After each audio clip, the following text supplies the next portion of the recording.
Hello అండి, అందరికీ నమస్కారం. ఈరోజు మనం బుద్ధుడు చెప్పిన ఒక నీతి కథను గురించి తెలుసుకుందాం.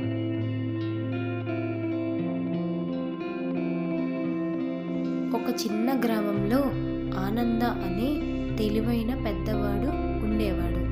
అతను కరుణ మరియు నిర్మలమైన ప్రవర్తనకు ప్రసిద్ధి చెందాడు.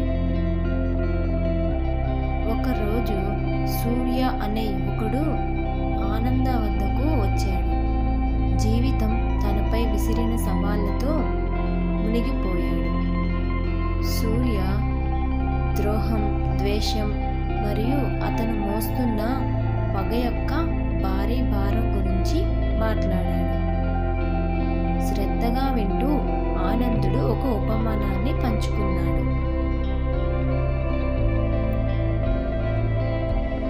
ఒక దట్టమైన అడవిలో రెండు పక్షులు ఉన్నాయి.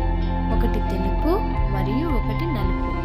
తెలుపు పక్షి ఆనందం మరియు సానుకూలతను సూచిస్తుంది.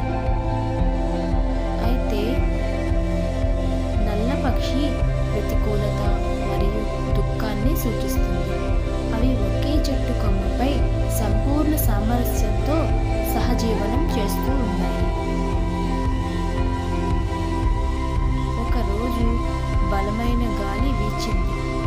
పక్షులు అల్లాడుతున్నాయి. ఆ నల్ల పక్షి భయంతో ఉలిక్కిపడి ఆతృతగా కేకలు వేయడం ప్రారంభించింది. తెల్లని పక్షి మాత్రం దయతో గాలులను తొక్కుతూ నిర్మలంగా ఉండిపోయింది.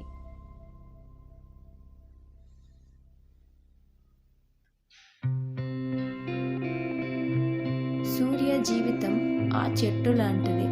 ఆనందం మరియు దుఃఖం కలిసి ఉంటాయి. కానీ మీ ఆలోచనలపై ఆధిపత్యం చెలాయించడానికి మీరు ఏ పక్షిని అనుమతిస్తారో అది మీ ఇష్టం. మీరు కోపం మరియు పగతో అంటిపెట్టుకుని ఉంటే మీరు నల్ల పక్షి యొక్క ఏడుపును విస్తరింపచేస్తారు.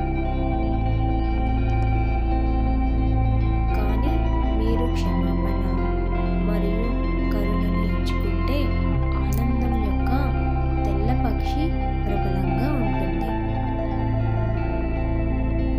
ఆనంద మాటలకు చలించిపోయిన సూర్య చేదు పట్టును వదులుకోవాలని నిర్ణయించుకున్నాడు. అతను తనకు అన్యాయం చేసిన వారిని వెతికాడు.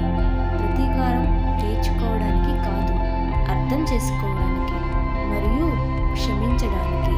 అతను తన మనోవేదనను విడిచిపెట్టినప్పుడు అతని హృదయాన్ని కొత్తగా తేలికగా నింపింది. సూర్య యొక్క పరివర్తన గ్రామం అంతటా వ్యాపించింది. క్షమాపణ మరియు కరుణను స్వీకరించడానికి ఇతరులను ప్రేరేపించింది. ఆనంద వివేకం శాంతి బీజాలను నాటింది. గ్రామాన్ని సామరస్య స్వర్గంగా మార్చింది. అడవిలోని పక్షుల్లాగే మన ఆలోచనలను, ప్రతిచర్యలను ఎంచుకునే శక్తి మనకి ఉందని కథ మనకు బోధిస్తుంది. ఆగ్రహాన్ని వీడడం ఆనందం యొక్క రెక్కలను ఎగురవేస్తుంది. మన హృదయాలతో ప్రశాంతతను తీసుకొని వస్తుంది మరియు మన చుట్టూ ఉన్నవారికి సానుకూల మార్పును ప్రసరింపచేస్తుంది.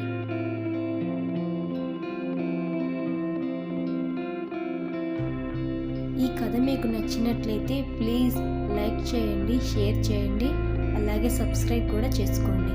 Thank you for watching.